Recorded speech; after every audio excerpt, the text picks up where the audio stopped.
Official new information on Battlefield. Nintendo's new console going back to cartridges. New leaks on the Gearfit 2 smartwatch. All this on Tech Gaming Today. I'm your host, Lance Uppercut, and here's the news.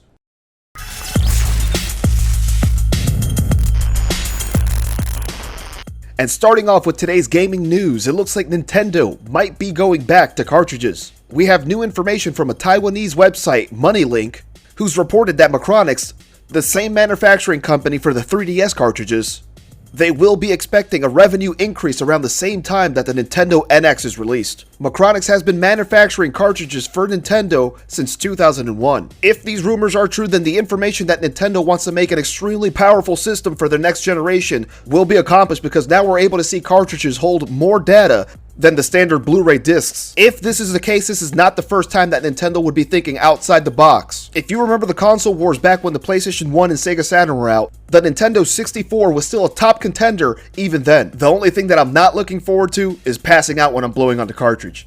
Starting off with today's tech news. Samsung's fitness smartwatch, the Gearfit 2's photos have been leaked, alongside with the Samsung Gear Iconics, which are fitness earbuds. The original Samsung Gear was released in April 2014, and even then it was a bit ahead of its time, with its vibrant and curved AMOLED display, and long battery life. Now there's been leaked photos that have been floating around the internet of the Gearfit 2 and the Gear Iconics. The smartwatch looks a little bit more curved than the original one, and is rumored to have 4 GB of internal memory, along with a heart rate monitor. It'll also have the ability to track your fitness on the smartwatch itself and through Samsung's S Health app. As far as the earbuds, they are wireless, and it does seem like it will be able to track your fitness as well. We still don't have an official release date for the Gearfit 2 or the Icon X. However, it should be released within the near future. And we don't have any official details on the pricing. However, it looks like both devices might be going for the $200 price tag. I actually had the first generation Gearfit, and it was probably one of the best smartwatches that I ever had.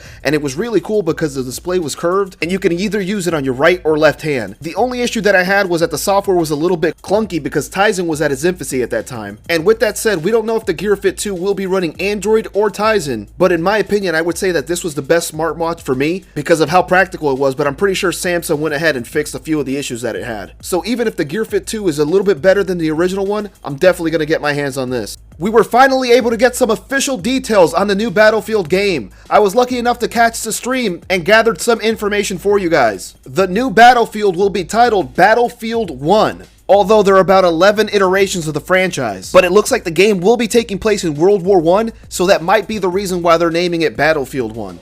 Another thing to take into consideration is that they've never done a World War I theme, so I'd like to see where they go with it. The trailer for the game was in-engine footage, and it was nothing less than spectacular. A few things that I was able to observe is that we might be using shovels, swords, and spiked bats for melee weapons. I'm pretty sure we'll have combat knives as well. Something interesting that I was able to notice is that they're going to be vintage prop planes with gunners, zeppelins, which are blimps, and it looks like we'll also have the ability to ride horses. All in all, the game looks like it's going to be a lot of fun. It's Battlefield, so you can't really go wrong with that. And it's been getting a lot of positive feedback in the gaming community, as opposed to the new Call of Duty Infinite Warfare, which is actually going into the future. But I am a sucker of old World War II games. I remember I used to play a lot of Medal of Honor Allied Assault and Battlefield 1942. And I was recently trying to get into Heroes and Generals, but it wasn't quite for me, but it was still a fun game. So I'm pretty excited to see DICE and EA going this route. But what about you guys? Are you going to be getting Modern Warfare, Call of Duty, or both? Leave a comment in the description below. YouTube, that does it for today's news. If you like what you hear, hit that thumbs up button. And if you want to hear more tech and gaming news daily, hit that subscribe button. I'm your host, Lance Uppercut with Tech Gaming Today. Have a great weekend, everyone. Great